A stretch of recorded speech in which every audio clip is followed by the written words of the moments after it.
आखाती देशामधल्या युद्धाच्या परिस्थितीचा परिणाम आता सर्वत्र दिसतोय। दिवसेंदिवस पेट्रोल आणि डिझेलच्या दरामध्ये वाढ होतीये। दरम्यान कोल्हापूरमधल्या पेट्रोल पंपावरती दुचाकीमध्ये 200 रुपये तर चारचाकी वाहनामध्ये 1000 रुपयांचं पेट्रोल किंवा डिझेल दिलं जात आहे। 200 रुपयाच्या वर पेट्रोल आणि 1000 रुपयांच्या वर डिझेल दिलं जात नाहीये।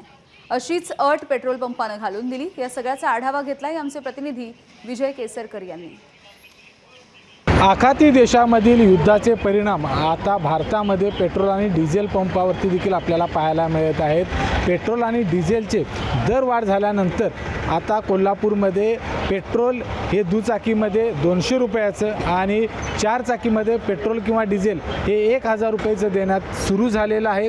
अनेक पेट्रोल पंपावरती आपण बघितलं तर पेट्रोल आणि डिझेल हे संपल्याचे फलक आहेत ते लागलेले या ठिकाणी पाहायला मिळतात। मात्र कोल्हापूरमध्ये संभाव्य या ठिकाणी धोका ओळखून किंवा संभाव्य या ठिकाणी पेट्रोल आणि डिझेलची टंचाई ओळखून दुचाकीमध्ये 200 रुपयाचं आणि चारचाकीमध्ये पेट्रोल किंवा डिझेल हे 1000 रुपयाचं देण्याचं या ठिकाणी ठरलेलं आहे आणि तशाच पद्धतीचे या ठिकाणी कार्यवाही देखील होताना आपल्याला पाहायला मिळत आहे। सध्याचा बघितलं आपण कोल्हापूरमध्ये पेट्रोल हे 108 रुपये 56 पैसे इतकं प्रति लिटर या ठिकाणी पाहायला मिळतं आणि प्रत्येक पेट्रोल पंपावरती दुचाकीमध्ये प्रत्येकाला केवळ 200 रुपयाचं पेट्रोल या ठिकाणी दिलं जातं। चारचाकीमध्ये या ठिकाणी 1000 रुपयाचं पेट्रोल किंवा डिझेल आहे ते दिलं जातं।